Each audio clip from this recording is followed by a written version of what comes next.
Hi, and welcome to the Loud Reset podcast. My name is Adrienne, and I am your host.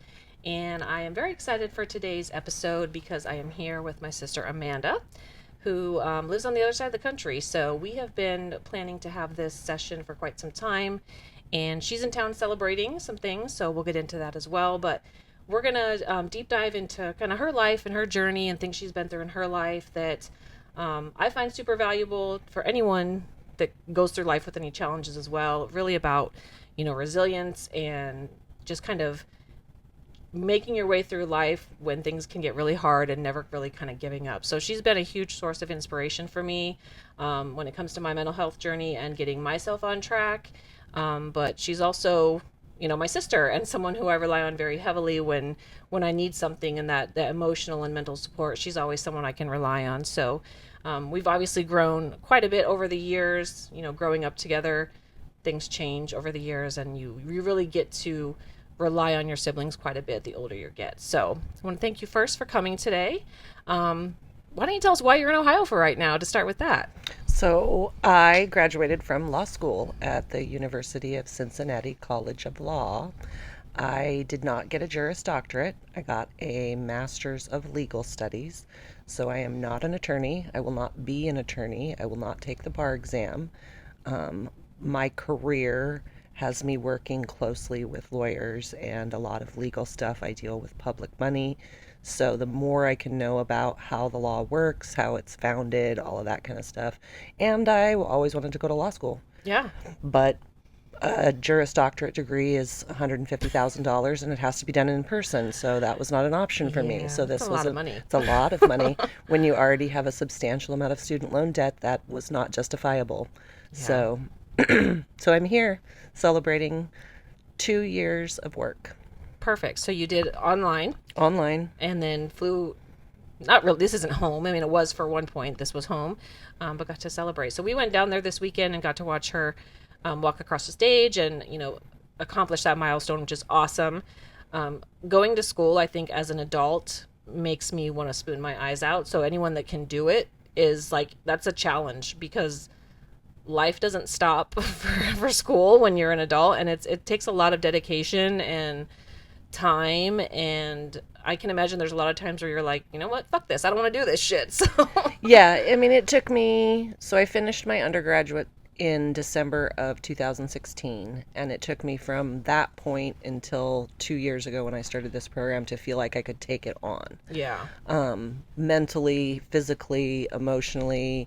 My life had gotten stable enough in my home life. I have a supportive partner that I knew that if I said, leave me the fuck alone, I have homework to do, he would just make himself scarce. Yeah. So it took me a while to get to the point where I felt like I could take it on and not completely lose my mind. Yeah. But it was hard. I mean, I have not had a weekend in 2 years. Yeah. I was doing reading during the week and then doing lectures and homework on Saturdays.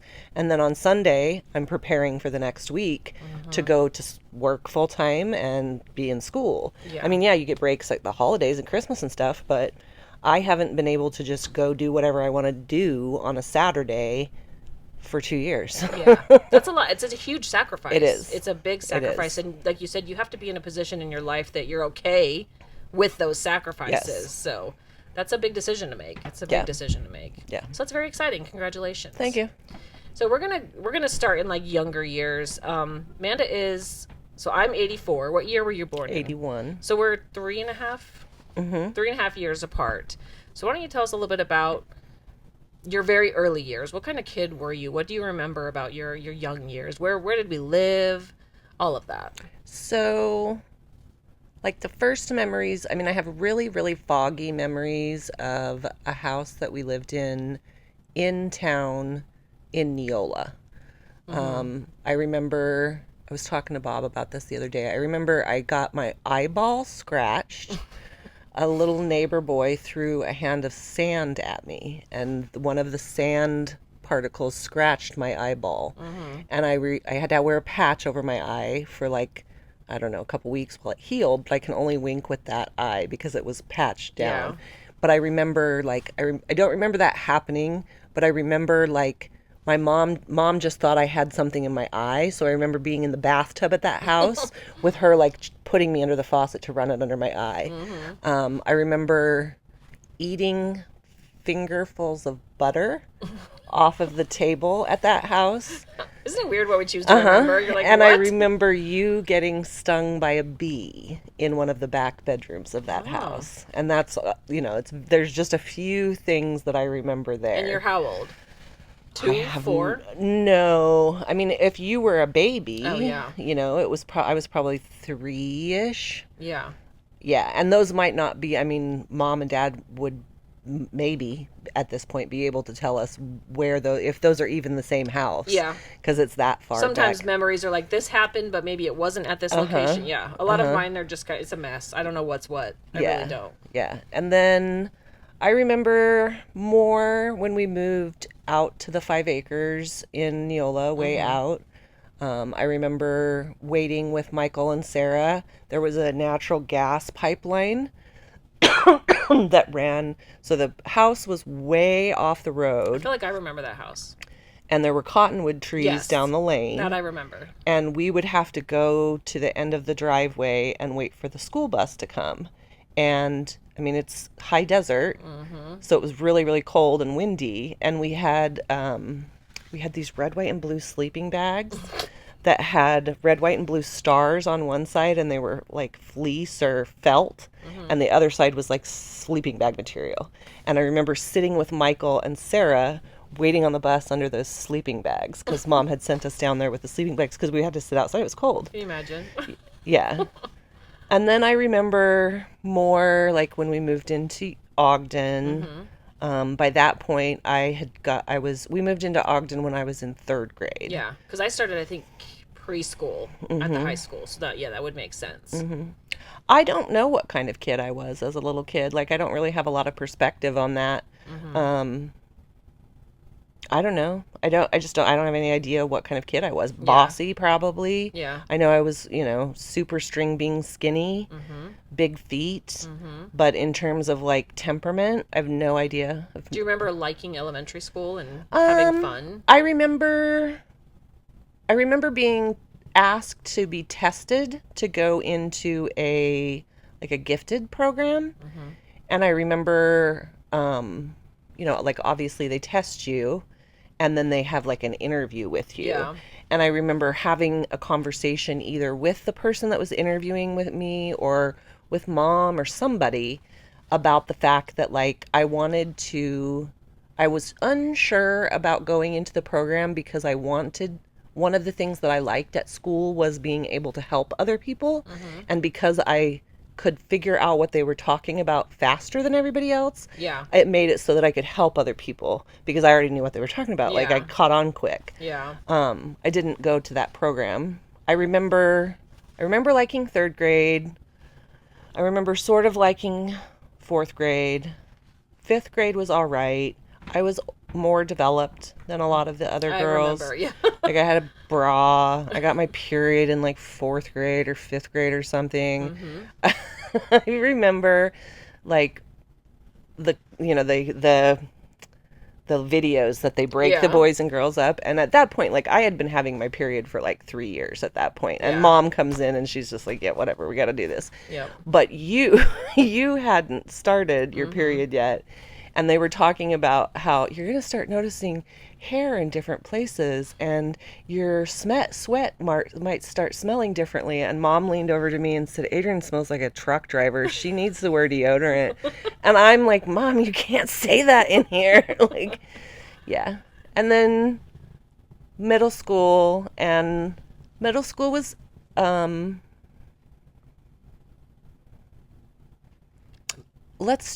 school sucks. Like middle school was challenging. It's the worst. Middle school was challenging for me, and I should probably say, just like Adrian gives a disclaimer, like there's probably going to be parts of this story that the people that are watching this that know me may not want to know about.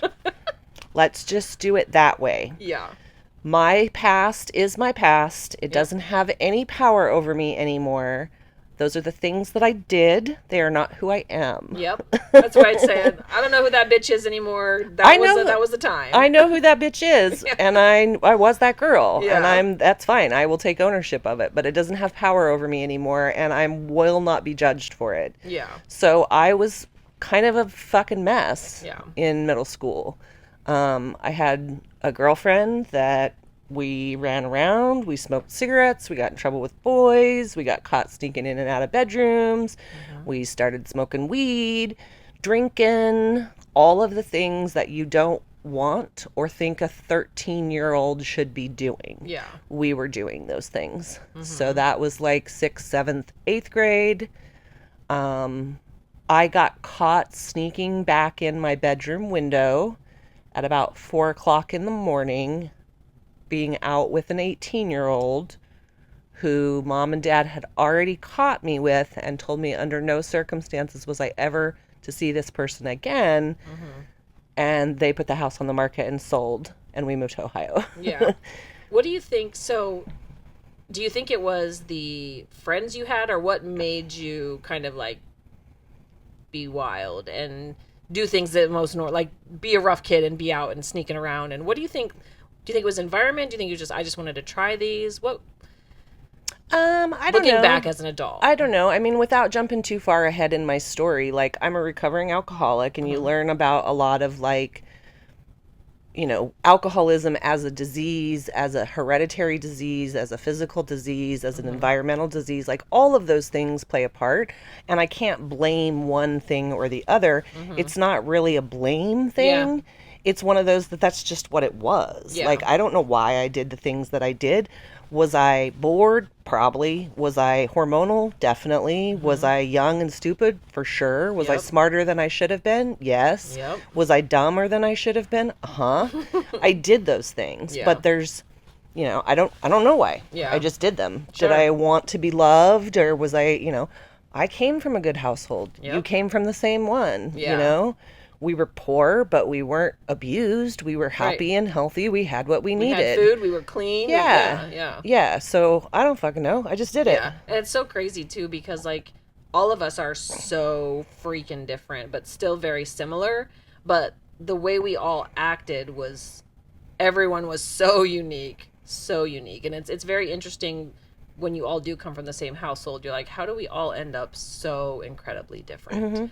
It's wild.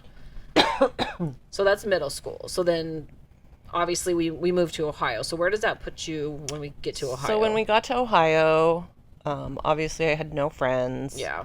And I was a freshman in high school. Which I think you and Katie had the worst transition as far as age. Because I jumped into elementary school where you fit in a little bit easier. But middle school and high school, being brand new to the area, awful. Yeah. Awful. So my freshman year was at Madison Junior High.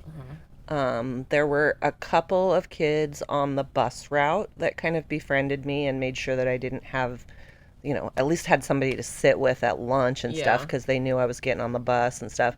But I don't think I really had any friends, not anybody that I wanted to really hang out with outside of school, somebody that I knew to eat lunch with, but not anybody. I mean, just like, kids on the bus. Yeah. Yeah. That I just knew. And then when I went to the high school, so in my freshman year, I got a job at Porky's, and that kind of opened things up for me. Maybe that was before, maybe I was a sophomore. Somewhere between middle school or junior high and high school, I got a job at Porky's, and mom got breast cancer the first time. Yeah. So it was very, very much like, I remember being very, very angry at mom and dad that, like, you pull me out of my friends, you pull me away from my aunties, all of my support system, and now my mom has fucking cancer. Yeah. It was very hard. Yeah. So, and then I worked at Porky's from when I was like 15 until I think I was finally done working at Porky's when I was like 20 or 21. Yeah. Met my first husband in high school when I was like 15, 16. Did high school, got a cosmetology license, Mm-hmm. got married the same week that I graduated from high school, bought a house when I was 18, Mm-hmm. moved out before I was even done with school. The first marriage lasted 18 months, maybe. I look back and it feels longer because when you have the memories, but when you're like, yeah, it was actually pretty short. Mm-hmm. Yeah. Well, we were together for a long time. Yeah. Yeah. But the actual marriage, like I think I had moved out before we even celebrated our I first think so anniversary. too. Yeah. Yeah. And it was sad, but I got I got to a place with my first husband of understanding that we were just two young people Mm-hmm. that were growing in different directions. Yeah. That's it. It Yeah. was not that we didn't care about each other. It was not that we didn't love each other. It wasn't that we weren't right for each other. Mm-hmm. We just got married too young. Yeah. And I was able to recognize that a lot sooner Mm-hmm. than he was. And if you ever see this Mark Wallace, you still are a great person and I love you very much and I wish nothing but the best for you and your family Yep. and your new wife and the whole thing. Yeah. I had a different path to go on than you. That's all it was. Yeah. Crazy full circle moment is his wife actually cuts my hair now. So. Yeah. Very nice. Very nice people. Yeah. Yeah. And Like you said, just young. we were just young, Yeah. just going in different directions and that's all it was. Yeah. They're a great family. They Yeah. really are. Yeah. And then let's see. I got divorced, went kind of buck wild for I don't know, 2 or 3 years. It was pretty rowdy. Yeah, there was a lot of, string of boyfriends, lots of drugs, lots of drinking, lots of partying, Yeah. lots of being skinny and fun and cute and fucking shit up. Yeah. And we're 20s, early 20s. Oh, yeah. Sub 25. Oh, yeah. Yeah. For sure. Like 19 to 22. Okay, Like so yeah, young young, 20s, just yeah. fucking shit up. Yeah. In the mean streets of Mansfield. Yeah. Moving in with men that had children, trying that game, drinking ouzo, just fucking stuff. Didn't you have a story where I'm like doing your hair or something and drinking a 40? I mean, probably. Maybe Probably that for was like a dance or something. Yeah. I was in a dance in high school. Or where for I'm like prom or smoking a homecoming. joint and drinking a Oh, yeah. 40 while I'm doing your Yes, hair. Yeah, yeah. something like that. Yeah. Then I ended up living in mom and dad's basement after successive breakups. Mm-hmm. And Sarah called and said, if you ever want to get out of Mansfield, you can come to my house. Mm-hmm. And I said, yeah, I want to come. And Sarah's in Washington. Mhm. Yeah. And I was waiting on my tax return for money to be able to drive across the country. Yeah. There was a storm coming in, and I had planned to go like Saturday. Like it was supposed to hit the bank Saturday, and this was Friday morning. Dad came downstairs and woke me up and said, if you're going to go, you need to go now. Otherwise, you're going to get snowed in. Yeah. I'll loan you the money and you can pay me back when it gets into your bank account. Yeah. So I threw my guitar that I still had never learned to play, but had carried around, and the little bit of possessions that I had in my car and drove across the country. Which is insane to me to think, because you're 20 what? 22. 22 years old driving from Ohio to Washington State. That's like 4 to 5 days if you like be smart about it. Alone as a 22-year-old. Like that's wild to me. This is like, there were cell phones, but it was, I mean, did you have one at that point? I don't fucking know. I don't think so. I don't know. Yeah. That's wild. Yeah. Mapping it out. Yeah. Yeah. How scary was that as a 22-year-old? Or were you excited? I don't really remember. Yeah. I don't really remember. I mean, I remember like going to an Applebee's like somewhere in Illinois or Indiana or something. Like that's where I was going to stop for the night, and I went into at an Applebee's and sat and had one of their tall beers and Yeah. a sandwich. And I remember getting to Wyoming, to the the east side of Wyoming, and like having been born in Utah and lived in Utah as a young person, but then moving away at kind of a young age, like I knew about the mountains. I had lived in the mountains. I had seen the Mm-hmm. mountains. That was a thing. I knew about them. But then we moved away and I had Mm-hmm. kind of You do. forgotten You do. about the mountains. And I remember getting to the east side of Wyoming and coming towards the mountains and being like, oh shit, yeah. Yeah. I remember this. Yeah. Like I remember these big, big mountains. Mm-hmm. It's a That, very comforting and familiar feeling for me too. yes. Yeah. Yeah. Yeah.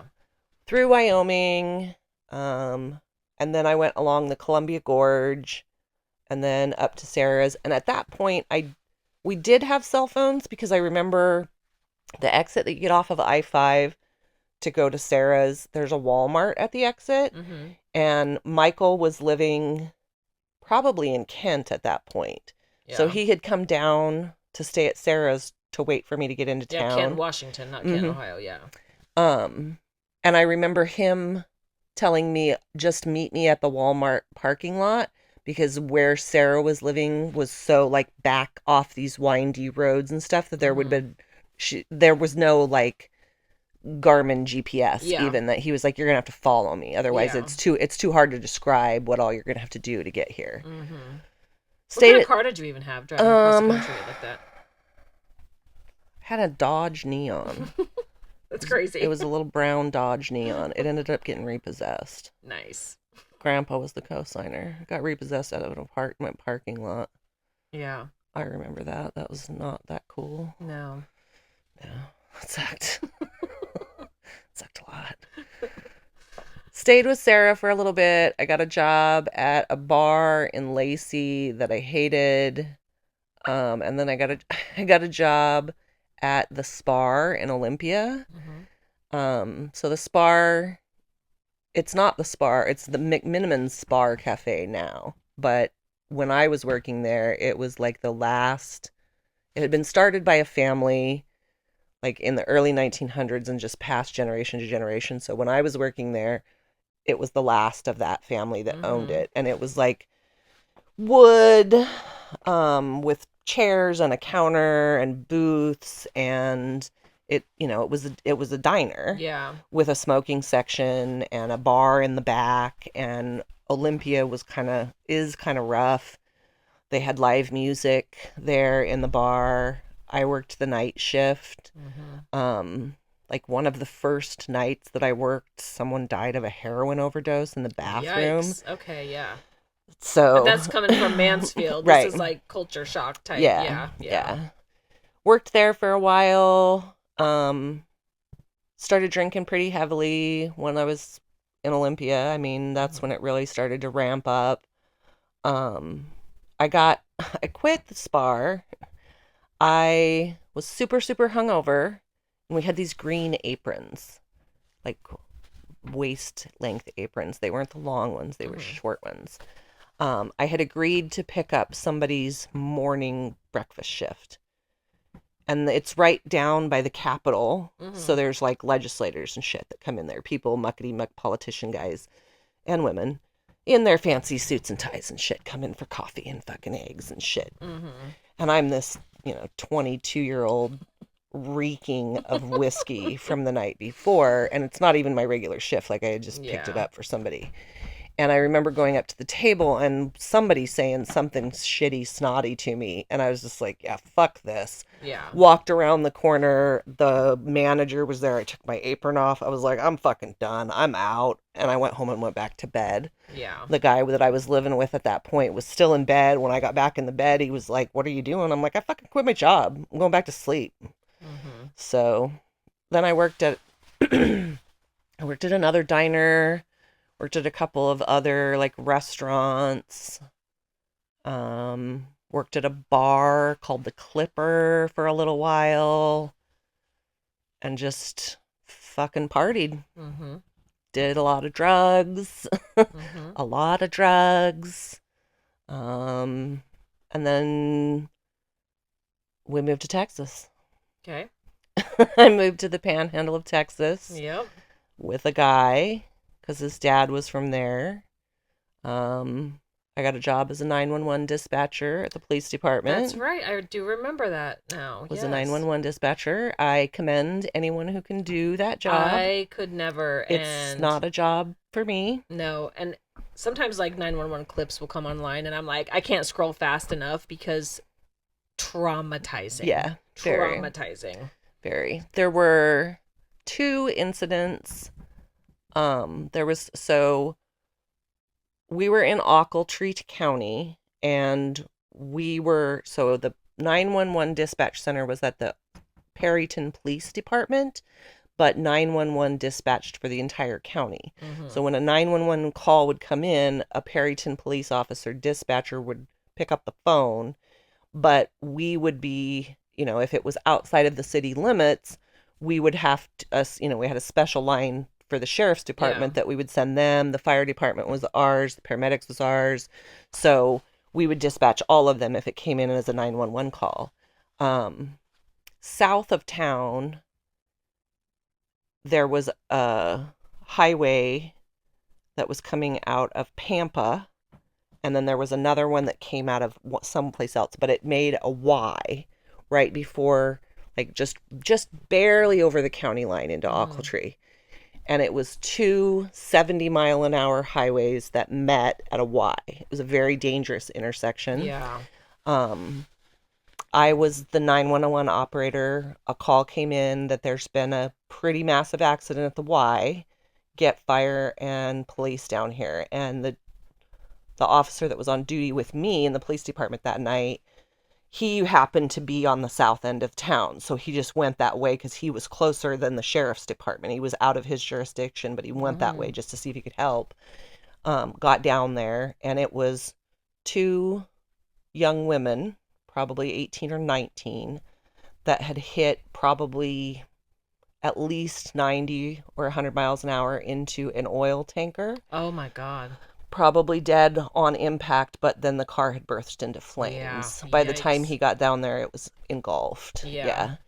And then the other one that was really, really fucked up, well, there was a murder while I was there, and we're talking a town the size of like Lucas. Yeah, small. Yeah. Yeah. So I had to deal with like the aftermath of that. I wasn't the one that took the call on that, but there was, days and days and days of people dealing with that. The other one that really fucked me up, it was a young girl, probably like 13 or 14. I mean, this is a farming area, so there's lots of kids driving vehicles because they're farm kids. Yeah. We got a call that there was a truck off in a ditch. Not a big deal. Fire department went out there. It was a teenage girl. Not a big deal. She was kind of disoriented. It took a little while for them to figure out what was going on. Her baby brother had been in the truck, and he was not in a car seat. He was just on the seat. She had turned and he had fallen onto the floor. She had reached down to try to get a hold of him, and that's how she lost control of the vehicle, flipped the vehicle. The baby had been ejected from the vehicle. The fucking fire truck had rolled over the baby. Oh my God. Oh my God. That's so awful. That's so awful. Yeah. After that, I was like, yeah, I can't do this. No, you're like, no. And how many years later you're still thinking about it? Exactly. Yeah, I can't do this. No. Hats off to 911 dispatchers. Yeah. Hell to the no. Yeah. Yeah. Nope. Don't want to do that job. No. So, yeah, did a lot of drugs in Texas, did a lot of drinking in Texas. Broke up with a long-term boyfriend. We'd been together like 6 years. And then I found out he was cheating on me. Moved back to Ohio. Got my first DUI. I feel like that move back to Ohio was like, I'm getting out of here in the middle of the night type thing, too. Kind of. Yeah. Yeah. Loading shit up and getting the fuck out. Yeah. Got my first DUI. Back in Ohio. Totaled a vehicle. Ran into a parked car. Head on in a Ford Escort or some shit. I'm lucky I didn't die. Got a job at Wild Wings on 4th Street. Is that still there? Like the one on the top of the hill? No. Out in Ontario. Oh, they've moved it, but yeah. Yeah. hadn't even gone to court for the first DUI and got the second one. Did 3 days in jail away from jail for Which both is what, of them. like a off It's center? like yeah, it's the old hospital Oh, yeah. behind where the junior high used to be. Yeah. Community corrections. Okay, yeah.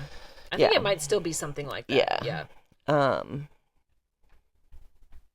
Yeah, 2 DUIs. Mm-hmm. And you're how old now?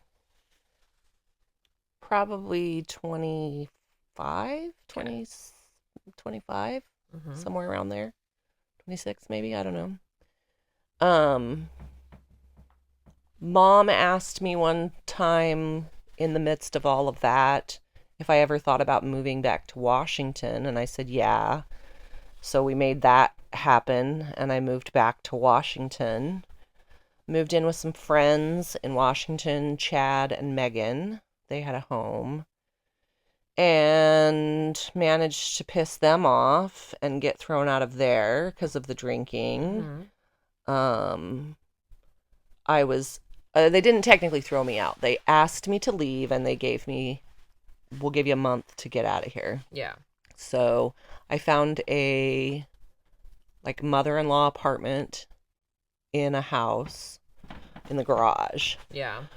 On Overholse Road, and like the weekend that I was supposed to be moving into that, I got my third DUI. And had you been to court yet for the first one? I had been to court. Yeah. Because I had been to court in Ohio, so I got 2 in Ohio. Yeah, that's right. And then got the third one.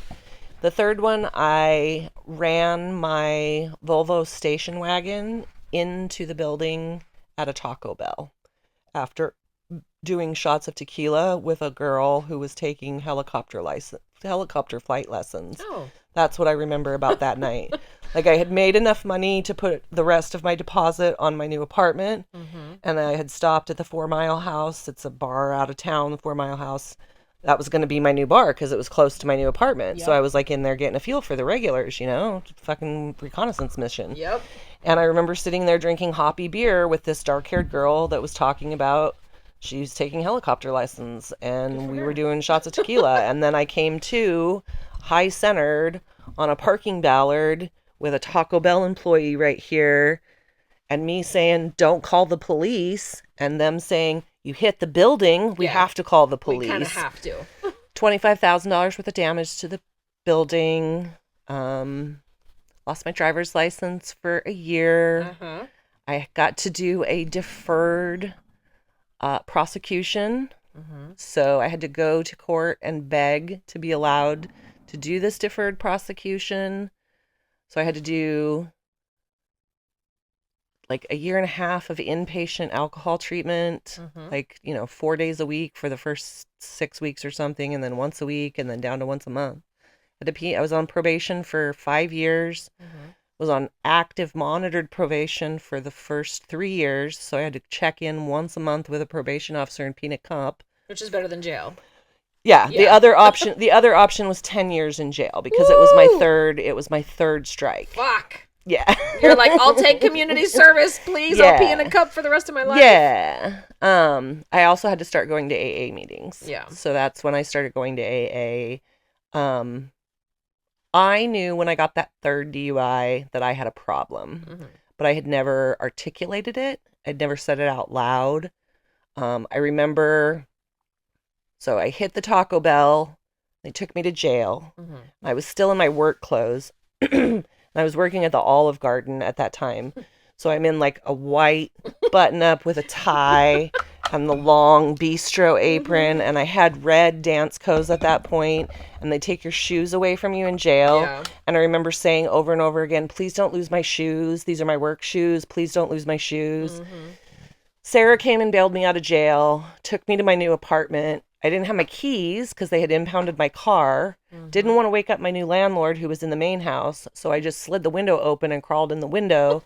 And I remember sitting on the edge of my bed and being like, something's gotta fucking give here. Yeah, like, I can't keep this up. I can't keep doing this. And then that next day, I talked to Mom and Dad about it. And I remember telling Mom and Dad that I think I have a drinking problem. And they said, we know you have a drinking problem. And Mom said, "What are you going to do about it?" And that was the first time anybody had asked me what I was going to do about it, because it was the first time I had said anything about Yeah. it. And I said, "I don't know what I'm supposed to do." And she said, "You're probably going to need to fucking go to AA." Yeah. Doug Swihart Mm-hmm. was a member of AA. Mm-hmm. So it runs in the family. That's one of our uncles. Yeah. So oddly enough, like that week at work, I had been, a new employee had been shadowing me. Mm-hmm. I wasn't training her, but she was getting ready to be released to customers. So she was Yeah. following somebody, and she was in recovery from meth. Mm-hmm. Her name was Erica, and we had talked about it a little bit. So I went to work the next day and like spilled the beans to her and was like, I think I got a fucking problem. Mm-hmm. I need to go to an AA meeting. And she was like, I can take you to an AA meeting. I'm like, I don't want you to go with me. I just need to know where to go. Mm-hmm. Went to a AA meeting in downtown Olympia. And then when I got done, I came out and she was sitting by my car waiting for me. So Erica was one of my very, very first friends Mm-hmm. in sobriety. Yeah. She And I died. think those type of people leave impacts. For sure. Yeah. She was far enough along in recovery. She was maybe, I don't know, 6 months along by the time she had stayed clean from meth for Mm-hmm. 6 months. Mm-hmm. And I'm like one day not trying to drink. So she was Yeah. like, if I cannot do meth for 6 months, you can probably not drink for a day. Yeah. So when you drank, because obviously, what do you think compelled you to drink so heavily? Because it wasn't just, a couple here and there drinking to get drunk enough to black out in a car. What do you think was going through your mind at that time that you wanted to drink so I much? fucking like love that? drinking. Yeah. That's fair. Yeah. I love drinking. I love alcohol. I've Mhm. always loved alcohol. Yeah. I love the taste of alcohol. I love the way alcohol makes me feel. I Mhm. like who I am when I'm drinking. Mhm. Or I did. Yeah. I did. I still think about alcohol and I Sure. still like miss the taste of it. I mean, there's a Right. couple beautiful bottles of whiskey over there that I'm like, I bet those are fucking delicious. But that doesn't end well for me. Yeah. I absolutely love beer. I love smoking weed. Always loved smoking weed. Mhm. Big fan of cocaine. Never got into needles. Mhm. Love pills. Love pills. Yeah. Crush it up and snort that shit, and I'm good. I am good for all kinds of them. Yeah. So I liked fucking partying. Yeah. It wasn't, there wasn't something that I was hiding. No. And you go through the whole 12-step process, and here's another disclaimer, like, I'm a member of AA. I am not AA. I'm not, my name is Amanda Witt. I am not anonymous. Mhm. I don't represent AA. I am a member who goes to AA, and I have found recovery there, and some people don't find recovery there, and there's all of that. Different strokes, different folks. Yeah. When you go through the 12-step process, you learn things about yourself. Like, Mhm. I was using alcohol and drugs to mask certain things, and there was trauma in my life, and there was shortcomings that made me do things over and over and over again. But the real thing, the only thing that matters is I'm an alcoholic. Mhm. Like, all of that other shit is fluff. I'm an Yeah. alcoholic. I like fucking drugs. I like booze. I don't get to use them anymore. Yeah. Yeah. I've abused the privilege and my body can't handle it anymore, so I don't get to use them. Yeah. And your brain's in a position where you're like, I can't do that because it's not sustaining to life in general. It doesn't work the Yeah. way that it does for people who are not alcoholics. I Yeah. mean, that's the difference. Someone who is not an alcoholic can have one or two, and it's not a big deal. An alcoholic drinks. Yeah. There is no one or two. What we do when we start consuming alcohol like that, we do it till there's none, till we've burned our life to the ground. Yeah. So it is what it is. Yeah. So you're at the stage you're going through AA, you're starting that process. Let's talk about the difficulties of that, because we all know how powerful addiction can be, and the self-preservation mode that has to kick in, and the I'm not going to do this, and were there any setbacks, were there relapses? What did that journey look like when you were like, okay, I am going to get my life back on track now? What did that look like? So I'm one of the ones that I would consider lucky in terms of addiction. I have not relapsed, No, that's knock on amazing. wood. Yeah. And I do things, I mean, it very definitely is one day at a time. Yeah. Sometimes it's more one day at a time than it is others. But I do things and have done things and continue to do things that I learned in the 12-step process of getting myself where I needed to be so that I'm better set up to not need to drink tomorrow. Yeah. I do things every day to make sure that I am not going to drink tomorrow. So what's an example of something like that? Eating. So one of the, Basic self-care. yeah, one of the first Yeah. things that you learn when you're getting sober is eat, sleep, and help. Like those are the three things that you need to do, and those are things that, like, when you're in active addiction, you don't really think about it, but like that's stuff that you have to do so that you don't end up fucked up. Yeah. Because when you're drinking, when you're drinking or when you stop drinking and then you relapse, you're relapsing sober. Like you're making a choice to drink. True. You're doing that. That's you're true. you're solid in your mind. You're clear-headed. You're making that choice. So you have to make choices that won't lead you to the place where a drink sounds like a good idea. Yeah. So like eat when you're hungry. Yeah. That's a pretty easy thing to do, but Yeah. if you've never done that, if your answer for hungry has been I'll have a beer, you have to learn how to You have to teach yourself. you have Yeah. to teach yourself how to eat. And that one was one for me, that one was kind of hard. Yeah. Because I, for so long, this is a crazy one. Like, we grew up in the Midwest. We eat mashed potatoes and fried food, and, we're thick, stocky women. Yep.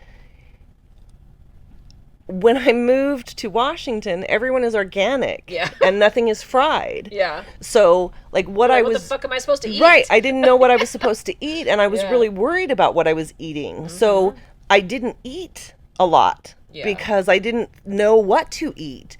And I had to relearn that, like, you're going to have to eat something. Yeah. Make a fucking decision Anything, because you yeah. need to eat. Sleep. If you need to take a nap, take a fucking nap. Like, Yeah. that's what you need to do so that you don't get to a place where you're so tired you need to do a fucking rail of coke so you can do your life. Yeah. Yeah. And then I think when you're getting not speaking from experience, but just what I know, that not giving up because it would just be the easy route to just take a drink to knock off all those feelings of missing the booze or missing the drugs, because I'm sure that pull is very strong when you're trying to get clean and trying to get sober. That crave of I need this and I want this, and telling your brain no, and then making that active choice to not give in to those things. I feel like for me that would be the hardest part of it. So the the desire for me to drink went away really quickly. That's good. And there's a lot of people who you'll hear it in AA meetings that it didn't go away quickly for them. So they had that physical yearning for it. And that, from what my understanding, the only way those people have moved through that is just to surround themselves with sober people. Yeah. Just be You have to get you just have to completely be away from it. around sober people Yeah. until it goes away. Yeah. And I immersed myself in it. I kind of looked at it that, I was spending all of my free time in a bar. So there's no reason I can't be spending all of my free time involved in AA. Yeah. Like, if that's how it needs to work for the first little while, then that's how it works. There's a saying in AA that's 90 meetings in 90 days. So the first 90 days that you're sober, you should go to a meeting every single day. It was also impressed upon me by people that you don't leave a meeting without knowing when the next meeting you're going to go to. Smart. So, like, you have to set those dates. Yeah. It's a commitment. You yeah. need to make yourself committed to the next step. Yeah. Yeah. And I did a lot of things to put myself in it. Yeah. I'm one of those kind of people that, like, if you're going to fucking do it, do it. Yeah. Yeah. Yeah. Yeah. And so what stage in life are you in? How old are you at this point? I am 44. No, I mean when you were getting sober. Oh, Yes. like right now? How old am I? 44? This was 30. Okay, so still very young. Yeah. Very, very young. Yeah. And you're working and you're living in Washington. Yes. What is your relationship at this point? Are you in a relationship? What does your social life look like as you're realizing I got to cut all this shit out, which usually means getting rid of a lot of people in a lot of places? What did that look like socially for you to make that transition? Yeah, I didn't have any friends. Yeah, I very had to lonely. I had to make new friends. I had to find new hobbies. Which is so fun and easy as an adult. Yeah. Yeah. I got lucky that like I had a couple of Erica at work. Like she was a young person. The recovery community in Washington, in the Olympia area, like they have a lot of sober social shit, dances and cookouts and parties and shit like that. So I had stuff to do. But it's those times when you don't have the energy to do those kinds of things that it's hard. I did not have a boyfriend. They recommend when you start getting sober that they say you shouldn't get in a relationship for the first year. Yeah.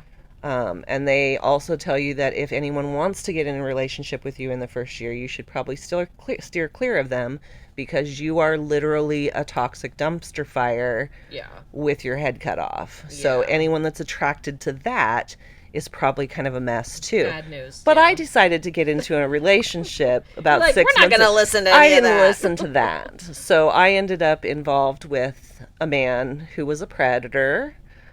He was physically, sexually, emotionally abusive. Yeah. We got married. It lasted about 6 months. I ran away from him on several occasions. Went back to him on several occasions. Finally got away from him. Moved into the dorms at Evergreen. He had locked me out of the house in the wintertime with very little clothing on. For whatever, I don't know. Yeah. The next morning I got up and I grabbed my AA book and I have a Bible that was Grandma Kay's.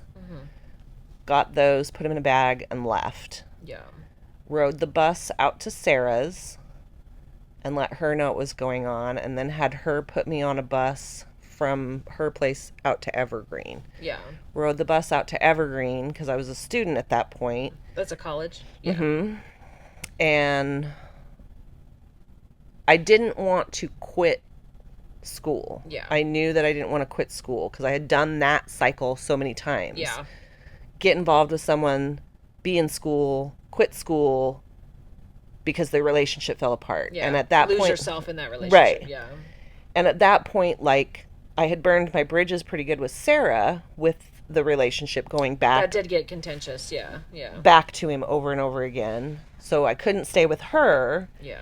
At that point, Mom was saying, like, why don't you go down to Michael's? Why don't you we'll help you get a bus ticket down to Michael's. You can move to Oregon. And I'm like, I don't want to do that. I'm enrolled in school. I want to stay in school. I'm going to figure it out. Yeah. But I'm going to get away from him. So I rode the bus out to Evergreen, and I was in a physics class with the faculty's name was Krishna Chowdhury. He was a physics faculty at Evergreen State College. And the class was in a computer lab. And this is at like 6 o'clock in the morning. I'm riding the bus. From Sarah's to Evergreen, it's like an hour and a half bus ride. But I had an Evergreen State ID, so I could ride for free. Yeah.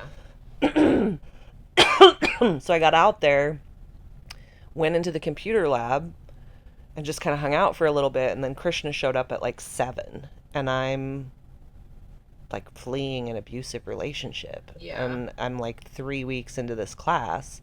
He didn't know me. And I went up to him and was like, so I'm kind of in this situation and I kind of need some help. Yeah. I'm fleeing an abusive relationship. And he said, I don't need any details. You and me, we're going to go upstairs. There's a crisis center. That's all we need to talk about. That's it. We're going to make sure you get through this class and we're going to make sure you're safe. And he dropped me off in a lady named Kelly's office. that she was a crisis counselor. They put me in a dorm. They gave me 2 weeks of like meal tickets for breakfast, lunch, and dinner in the cafeteria. Wow. They made sure I had clothing and linen. They were like, they can you get us a picture of this person so that we Yeah. can make sure he's not doesn't come on campus. Mm-hmm. I had some friends that were able to get some clothing out of the house. And then I started the divorce proceedings. Yeah. Filed a restraining order, all of that. Did the knowing that you were kind of estranged and fleeing that situation, did that go smoothly with the divorce? Was it, or did he battle the situation, or how did that end legally? Seamlessly, or were there issues? Oh, it was a fucking nightmare. Yeah, that's it was what a I fucking thought. nightmare. Yeah. Every horrible thing you've ever heard about abusive, toxic partners went on. Yeah.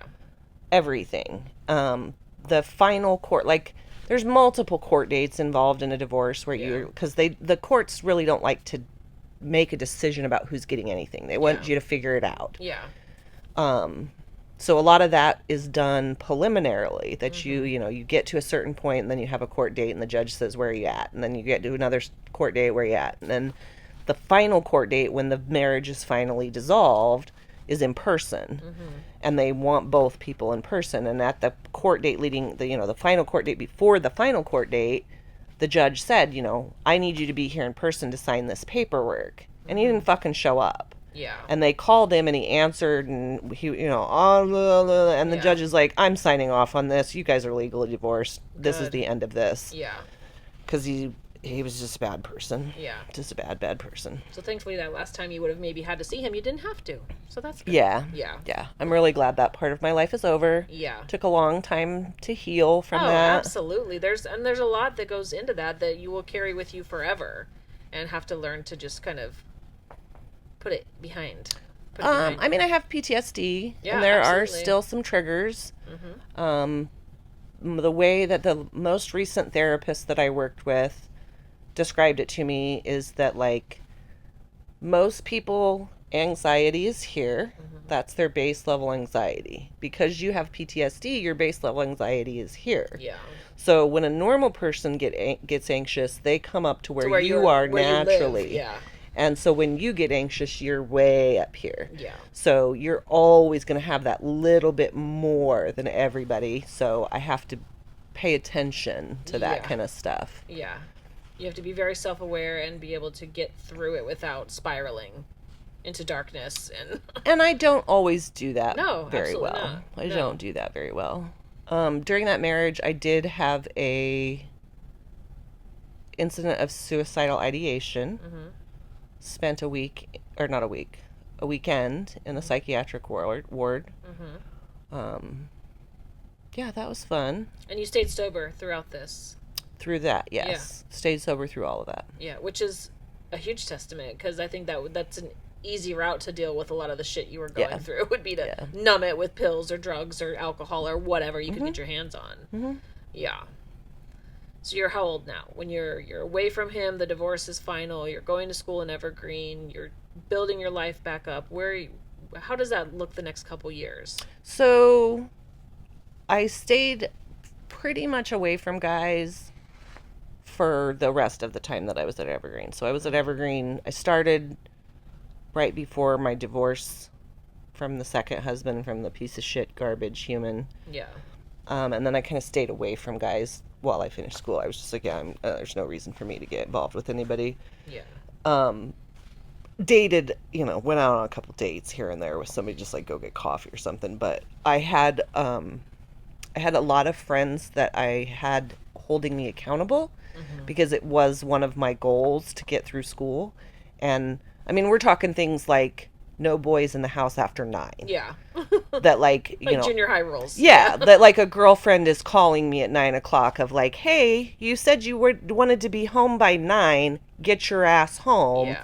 Yeah. I'm sure you're having a great date with Todd from Tinder, but it's time to fucking go home. Yeah. So there was a lot of that. And then I met Bob.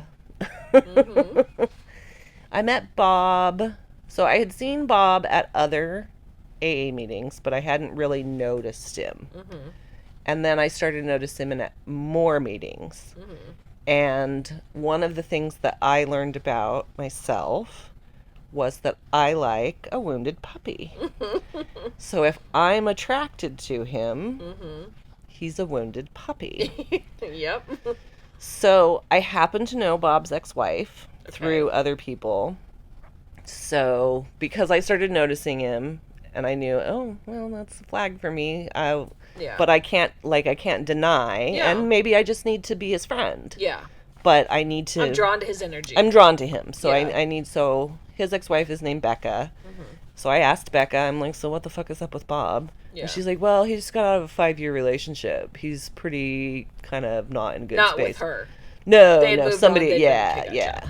So they had a amicable relationship. Yeah, I mean, they were young, and Yeah. she got pregnant, and they got married, and then they figured out that they both wanted to do drugs, and Yeah. Bob went and did drugs his way, and she got sober and took care of a baby for a little while, and then Bob got sober later. Gotcha. Yeah. So yeah, he had just gotten out of like a 5-year relationship and was a wounded puppy. So I need to just give him space. Yeah. And let him lick his wounds, get back on his feet. So I kind of, I would say hi to him at meetings and stuff. And there's, you fellowship after meetings where everybody goes to, we're going to go get coffee and pie. Network. We're going to go get coffee and pie. We're going to go get milkshakes. Let's go get nachos. Yeah. It's fellowshipping. Yep, community. Yeah, community. Yeah. So I would tag along with that kind of stuff or make sure that I was in the group that he was in when they were saying where they were going to go, but I would not sit with him, just to kind of keep my distance. And then I asked him out on a date. And then I canceled the date because I was like, I got to get this fucking degree in. I cannot get distracted. This is like at the end of my degree where I'm really good at getting You're like, lost. I'm breaking the cycle. I have to do this. Yeah. And he still gives me shit about the fact that like he was excited that a cute girl asked him out and then she canceled. Right. So. Damn it. Yeah. So I got done with my degree. Degree in what? So I have a bachelor's of science in mathematics and I have a bachelor's of arts in mathematics. Yeah, this bitch likes math. Yeah, I know how to do math. Hard math. I know how to do really hard math. Yeah, no. And I love you for it, but hell no. It's not even really like math. It's more like philosophy and like deep thinking. With like, numbers. Yeah, like that sounds like my nightmare, Amanda. Yeah, do rectangles exist? They don't. Rectangles don't exist. Like it's proven that they don't exist. See, that makes my brain hurt. It's shit like that. And like by the end of my degree, I mean, I was so far down the rabbit hole that like, I'm living in this little duplex. I'm like, I've got my little dog, Waldo, and I'm smoking cigarettes, and I'm like out in the yard in my bathrobe with the dog, like talking about math to myself, wandering around, and I'm like, I gotta fucking get a job, man. You're like, God damn it, I'm sober. This shit is fucking wild. I gotta get a goddamn job. This is bad. Yeah. So, yeah, got the degree from Evergreen, got 2 good degrees from Evergreen, met Bob.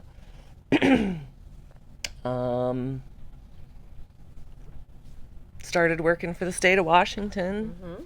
In what capacity? So the first job I got out of Evergreen, I worked for the Washington State Medicare or Medicaid Apple Health program. So essentially, like that was right as Obamacare was starting to get ramped up. So Washington State has always had a pretty good like low income health insurance support system. Yeah. But when Obamacare opened up federally, it made it so that there was more available. Yeah. More people could get access. And they need it because out there's a lot of homeless and lots of people that need that support there. It's very heavily populated. Yeah. So like the first 4 hours of the day, I would review online applications for eligibility, and then the second half of the day I was like a person at the end of the phone after you've gone through the phone tree for 9 hours. Yeah. Of like, you got a letter in the mail that we need to verify this piece of information or your insurance will be turned off. Gotcha. And you have to wait through a phone queue for 4.5 hours. Sounds awful. It was. Yeah. It was. But it was an entry point. The state of Washington is a large employer. It's very stable. Good pay, good benefits. Oh, yeah. State benefits are always very hard to beat. So that was the thinking with that. I just wanted to get my foot in the door. Was there for a year, and then I started working for the Department of Enterprise Services. So the Washington State Department of Enterprise Services is what's kind of generally known as general administration. So there's a division of the government, of almost every government, that just does like the basic bullshit that every office does. Usually it's like payroll, copies, fleet management, Yeah. all of that kind of like minutia shit. Yeah. That usually falls under a general administration office. Purchasing, public works, all of that is kind of, it's not a Department of Corrections, it's not Department of Defense, it's not child care, it's general administration of the government. All the extra stuff. Yeah. I started working for the Public Works Division I was a management analyst in their engineering and architecture group. So when a state building is built, generally there has to be an architect involved because it's a state fucking building. Yeah. Buildings have to be correct. Yeah. Because it's state money, there's taxpayers money, there's laws about how they go about hiring it, and that was my job, was to facilitate the process of hiring architects. So like, putting advertisements in newspapers and creating little scoring sheets for the architects on staff. The candidates. That's what I did for them. Worked for them for 2 or 3 years. Worked with architects, construction project managers, state contract managers, and then I started working for Centralia College after that. And that's where you are now. That's where I am now. And it's a state school? Correct. Okay. What's your capacity there? I'm the Director of Procurement Services at Centralia College. Centralia College is the oldest community college in the state of Washington. Oh, that's cool. They're celebrating their 100th year this year. My office buys. I don't necessarily personally, I buy a lot of stuff, but it comes through my office in some form. Anything that is used or owned by a community college. So anything from a paperclip to a stadium. Okay, yeah. Broad spectrum of stuff. Yeah. Yeah. So it's a lot of money and purchase orders and funding and all that shit, figuring out what goes where and what can go where. And And because I worked in public works at the state level, I consult a lot on, because in Washington, the community colleges are owned by the state. Yeah. So all of the buildings at a community college are owned by the state of Washington. They're not owned by the college. Gotcha. They're owned by the state of Washington. So all of our public works stuff, anytime you see in Washington, like all the laws are different everywhere. Yeah. But generally, like to build a new building on a community college campus, it has to go through the state. It doesn't go through the community college. Yeah. So like I had to, I have to consult on a lot of that kind of stuff of like, this is the law on this. Yeah. How we have to get a bidder, how we have to have a particular bond, how the contract has to be written. All of that kind of stuff.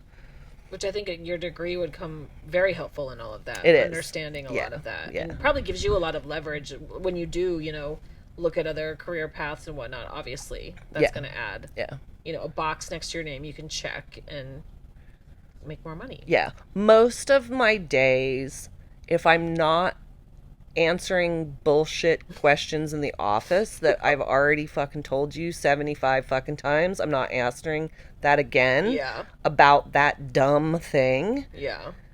If I'm not doing that, I'm either reading a contract or I'm reading law and legislative intent because all of that kind of stuff plays into it of like, how does that actually work?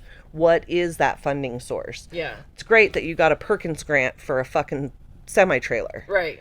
But I need to look at the actual contract language of the grant that came from the federal government to determine whether or not I can buy you a 10-speed automatic or I have to buy you a manual. Yeah. It's shit like that.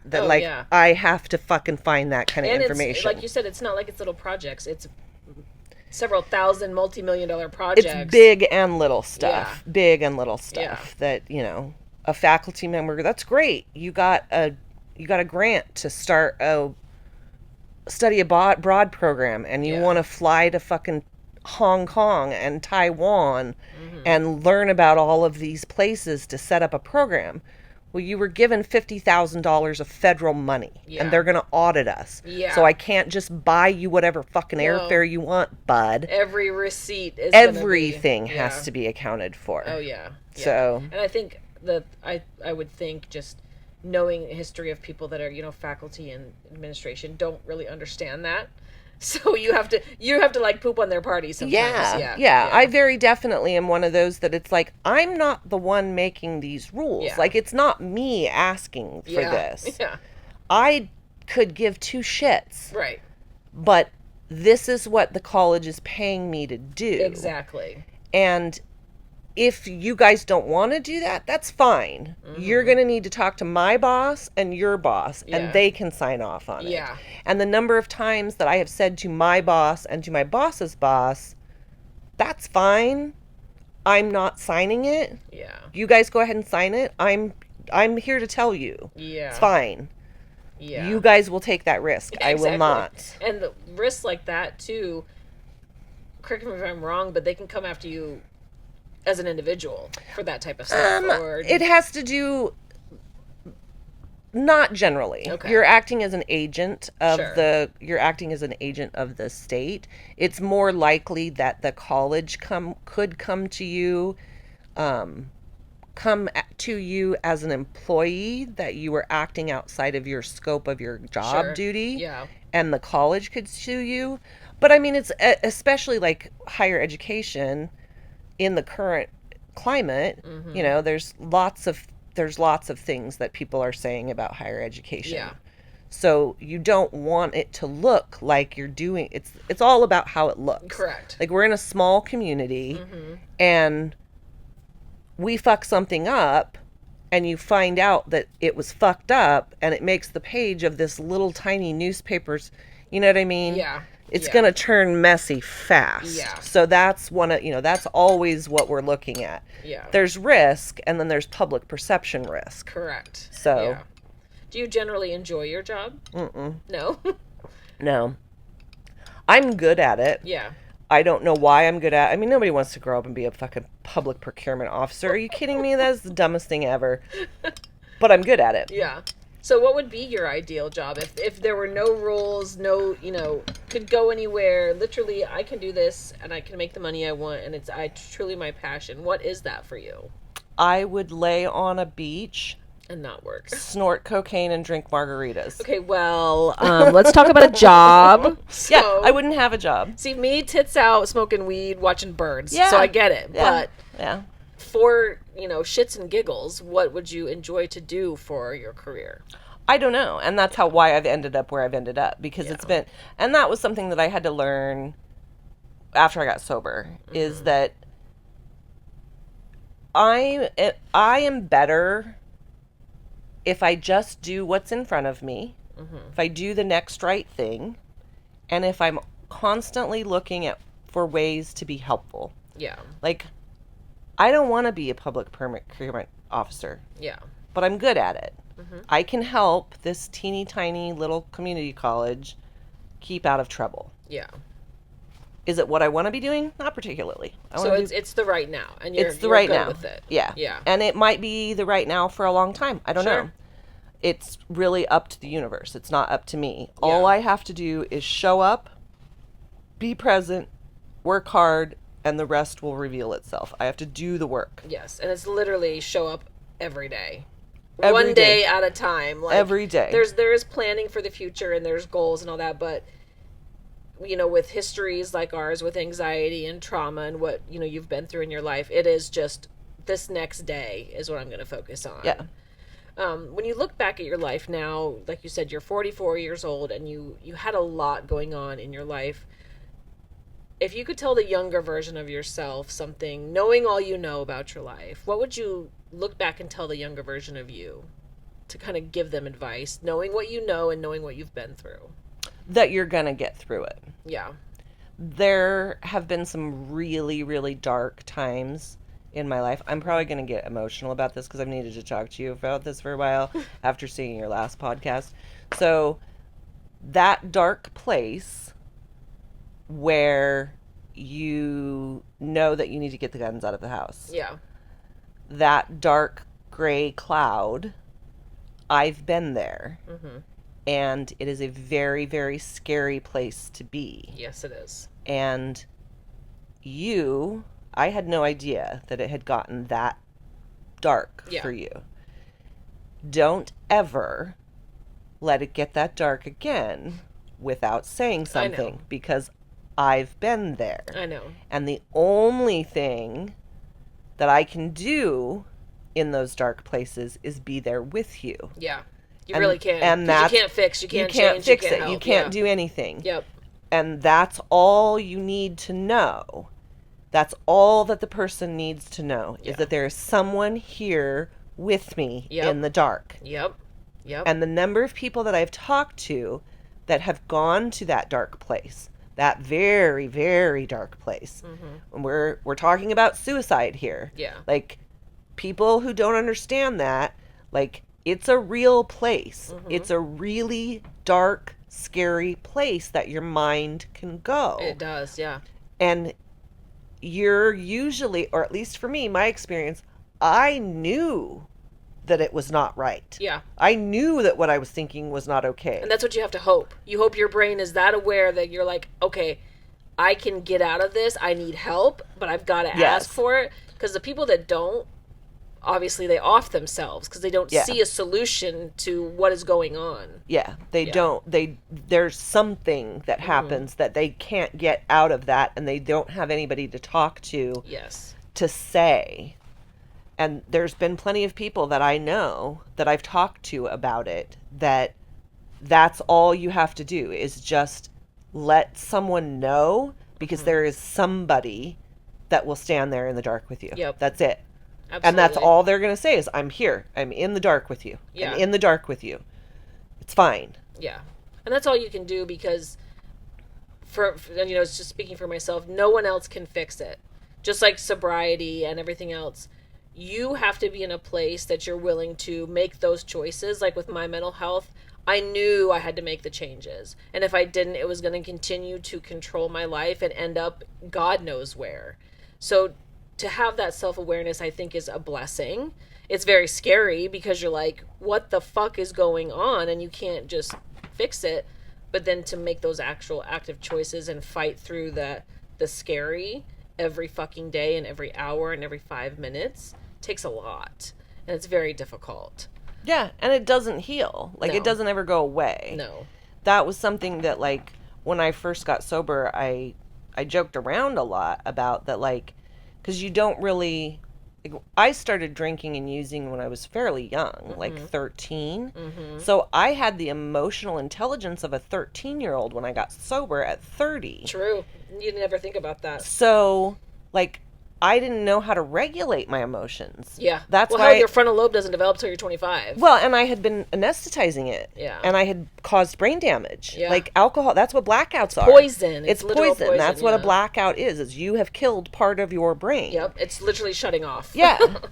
So I would joke around that, like, I would like to feel happy one day, all day, so that I knew what happy felt like. Yeah. Well, happy feels different every time you're happy. Yeah. Just like sad feels different every time you're sad. Yep. You have to identify what it is every single time. And it's the same thing with your fucking mental health. Mm-hmm. Like, is this anxiety, or did I have too much fucking coffee? Correct. Is this diarrhea, or is this a fucking stomach virus, or is it cancer? Is it cancer, or is it anxiety? Yeah. Is this depression, or is there a low pressure coming through the weather? Yep. So it doesn't ever go away, and the more things that you have, the more challenges that you have, the harder it gets. Yeah. You know, like I had a hell of a time physically the last 2 years. You have, yeah. I had some major health challenges. Like, get me a fucking break, man. Yep. You know, I'm an alcoholic. I was in an abusive marriage. I've done all of this goddamn work. Now my health is going to go to shit and I'm going to have to deal with that too. Yeah, and that's a whole mental fuck on its own as well. It's hard to like push through when you feel like dog shit or you're in pain or whatever the fuck is going on. It's awful. Yeah. It's awful. It's just really awful. Yeah. So what are you working on now in life? Like, okay, you've got your master's degree, which is a huge, huge accomplishment. You can breathe a little bit. So you took a month off work, which is awesome. I remember saying the other day, you know, going back to work's going to be a motherfucker. But like you said, that's future Amanda's problem. Right now, we're just going to enjoy it. So what's on the horizon in the next 3 to 5 years? What do you see for yourself? I don't typically plan 3 to 5 years. Sure. I usually only do maybe like 6 months. The upcoming 6 months, I'm trying to learn to speak Spanish. Nice. My brain, I learned when I was in doing undergrad that your brain is kind of like a sponge. Once you start wringing it out and putting new water in it, it's best to keep wringing it out and putting new water in it so it's woken up from the masters. So it's like there's fresh. It's like, I want to learn more. Give me more. Yeah. I thought about maybe getting a yoga certification. Okay. So you can do like a 200 or 300 hour yoga certification. I haven't decided for sure on that one. I mean, Bob and I were talking about this in the car today. Like, I'm open to whatever at this point. I miss my siblings in Ohio, but it's fucking 90 degrees and it's humid as shit. And then it's going to be wintertime. Yeah, the seasons are intense here. Yeah. You know, I hate the brown in Washington, but I don't know. Yeah. I mean, in February, I thought I was moving to South Carolina for a job. Yeah. I'm open to whatever. Yeah. And I'm doing the next right thing. The next right thing for me at the end of a master's degree was to take some time off and regroup. Yeah. You know, chill out. Let your brain relax a little bit. Yeah. Watch some boring TV, you know, go get my nails done, shop, you know, sleep late, do all of that kind of stuff. Because I mean, I'm very not rigid, but I do better in a routine. Same. And I've had a routine for 2 years. Yeah. That involved school. Which is very structured. Very, very structured. Yeah. And now I'm going to have to figure out what I want to do in that time. Yeah. So, I don't know. Open-minded and going with the flow. I'm open to whatever the universe has to give me. Yeah. If you're listening, universe, please send me a 6-figure work from home job in a mild climate in a home that I can buy outright with cash so that I can have my boyfriend retire. Thanks, universe. It's listening. Keep saying that shit all day, every day. Send it to me, universe. Yes. I want to get a new puppy, but I can't until I have a work from home job or my boyfriend can retire. Yes. Goals. What kind of puppy is on the horizon? Any specific breed? I would like a little dash hound. Yes. The weekend we just Bob, I'm not getting a dog. I'm not getting a dog, Bob. We just spent a weekend with friends that had mini dachshunds, and she did say they are very stubborn, the breed, as far as training goes, but oh my God. Cute as can be and just sweet. I've wanted a wiener dog for a long time. They're pretty sweet. They are. And everything is just so miniature. Like, their teeth are just so tiny. It's little. It's itty bitty. It's itty bitty. Well, good. So, health-wise, how are you doing now? I'm overweight. Sure, we all smoke. I would say that I'm 85% healthy. Sure. I started Prozac like 2.5 months ago, and that's helped a lot. Yeah. Just in terms of like mood and energy. So I'm feeling like I could maybe try to be more active, that I could get a little bit of weight off of me. Well, and when you're in physical pain, like you've been dealing with back issues and, you know, you had to have surgery on your hand, that makes it hard to stay active and exercise. Yeah. So I had pins and a plate put in my wrist, Mm-hmm. and that stopped all yoga Oh, yeah. for 18 months. Oh, yeah.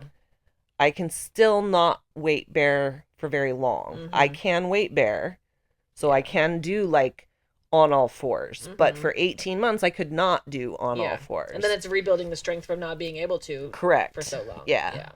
I have a disability on that side now, like a Mm-hmm. confirmed disability that side is not as strong as the other and will never be. I mean, they sawed a bone in half. Yeah. I have a ruptured disc in my neck, or a herniated disc in my neck. So that eliminates all like headstands, shoulder stands, all of that kind of stuff. That's fairly new. I had the gastro stuff going on for a little while. Mm-hmm. Mm-hmm. Anxiety. I'm sure there were others in there that were going on. Yeah. So I'm not sick today. Yeah. Yeah. You're moving, you're upright, you wake up every day. Those are good goals to have. Yeah. Letting the universe take you where it will. Yeah. How is your mental health these days? I'm fucking awesome. Yeah. In my mental health right now. That's good. That's such a huge win. That's a huge win. The last therapist, I had to go back to therapy before I got enough courage to go into the master's program. Mm-hmm. So I had a pretty horrible boss for a little while that was stressing me out and burning me out on a couple of things. So when I finally was like, okay, I got to do something and brought it up to Bob, he was like, yeah, you have needed to do something for a while. Yeah. So find somebody. I worked with her for probably a year or so, and most of it was burnout, dissatisfaction, not fulfilling my potential, fear of failure, fear of achievement, all the standard stuff that I deal with, imposter syndrome, all of that kind of stuff. But it had just been heightened because I was burnt out. Yeah. So I couldn't... Burnout's a motherfucker. Yeah. I couldn't get launched into the next thing. I needed somebody to help me get into the next thing so I can get over these things. Yep. And I think I applied our sessions ended in September and I applied in October for the master's program. Yeah. And I haven't needed to see anybody. I love that. Yeah. I love that. I had a very large milestone in my therapy and, mental health journey of not needing that next appointment.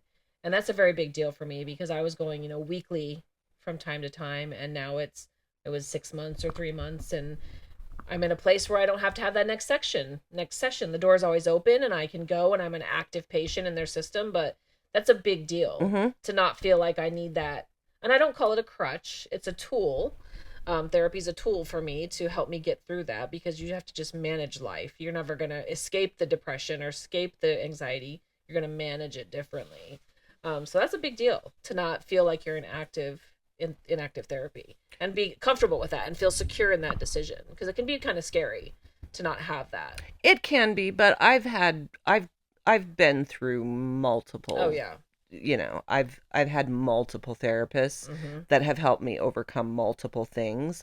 I mean, when I finally got away from the abusive husband and all the way through the divorce and then some time after it, I was working with the same guy. Yeah. That just literally processing trauma. Yeah. Just that's all I was doing was process. I'm fucking processing trauma while I'm living in a dorm, riding a bus, studying pure mathematics in the middle of a divorce. Yeah, that's a lot. You want to talk about fucking hardcore shit. Yeah. And people were, I would go to AA meetings and my friends would be like, "Are you all right?" And I'm like, "No, I'm not fucking all right, man. I'm hanging by a thread. I am fucking churning some shit out. Yeah. I got sober and I need to get my shit together. Yeah. We are not fucking around. Yeah, don't it's literally my life depends on it. Yeah. Don't come over here with some bullshit. I am not on the bullshit. Yeah. And if you don't want to do that, that's fine. Go away. Yes. Because I'm dealing with all of this. Yes.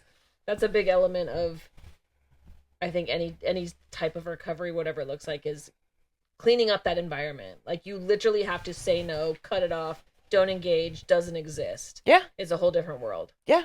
It's a whole different world, but it's for the better. Yeah. I think you would agree. Yeah. Yeah. And it's one of those things that, you can't be lonely. No. You just can't. I don't have time and I don't have energy for loneliness Yeah. because I'm working so hard on making sure that shit is okay. Mm-hmm. And I'm reaping the benefits of it now. Mm-hmm. Like my life is comfortable. Exactly. You're in a really good space. I'm in a really good space. I mean, Mm-hmm. yeah, I hate my job and my boss is annoying. Who doesn't? But everybody does. Yeah. But I've got a fat fucking couch. I've Yeah. got a nice house. I've got a amazing, incredible partner Yeah. that I adore. Yep. We don't do a goddamn thing we don't want to do except go to work. Everything else is cushy. Yep. And I think for me that's the whole kind of just theme behind this is you can go through some really fucked up things in life and you can get really lost and you can do a lot of shit where you're like some people don't fucking make it out. Mm-mm. And you can have a thriving life and you can be successful and you can be happy and you can learn from the past because I don't want my past to define me at all. Yeah. At I mean, all. my past has shaped me. Absolutely. It has shaped me. And what it has done for me is giving me a whole huge well of information and experience that I can share with other Yes. people who need it. Yes. Like every single struggle that I have had at some point, if I'm lucky, I will encounter someone who is currently going through it Yeah. so that I can say, I got through that. Yep. I know how to get through that. Yes. Do you need me to help you? I can stand here with you in the dark. Yep. You can get through it. You Yes. can. And I think that's why, there was so much in my last several years where I've needed that from you. And you have been a very big source of support and just comfort and a safe space for me to just like strip it all down. So like for me that's invaluable. And the older you get, like I rely on my siblings so much and each one of you give me such a different piece of what I need, and I think we all do that for each other. All of our relationships are so different in what we take from each other. But it's because of all the things you've been through that you have that perspective and you can really help people navigate some, like you said, some really fucked up shit and experiences because you've been there. And I think that's just part of your journey in the universe. That's what you're here for. That's your path. That's where you're going, and your trajectory now is in a good position. So I think that's beautiful. Yeah. It's pretty fucking cushy. It is. It is. Well, thank you so much for this conversation today. Is there anything else you'd like to tell the universe and my 39 subscribers that may be listening today? Universe, I would like a 6-figure work from home job in a mild climate where I can buy a home outright and have an income that will allow me to have my boyfriend retire. All 39 listeners, if you could put that into the universe for me as well, I would appreciate that. Thank you. Slide into my DMs for her address and I'll hook you up with that if you just want to write that check. So, well, thank you so much for being on. This has been an absolute pleasure. I am so glad we got to do this in person because we were going to have to figure it out virtually, but the universe aligned and The we got learning to universe make it happen. provides. Even with the power being out today, the day kind of started out a little crazy, but it all worked out for the best. So if you've made it this far, thank you so much for listening. This has been such a pleasure. Again, my sister Amanda. Check out more podcasts we have coming up. We've got a couple more launching. I've got my dad on the books. Can't wait for that one. We're actually doing that one next Sunday, and I'm excited for that because just like Mom, he's a little nervous. Maybe he doesn't feel like he has a story to tell, but I think everyone I know is fascinating. So I think it's important to share the good, the bad, and the ugly again to help people know that they're not alone, because you never are. And people have gone through some things that you may never know. And I think it's inspiring to see people really just kind of come full circle in life and turn their life around. So thank you for listening, and we'll see you again soon. Bye-bye.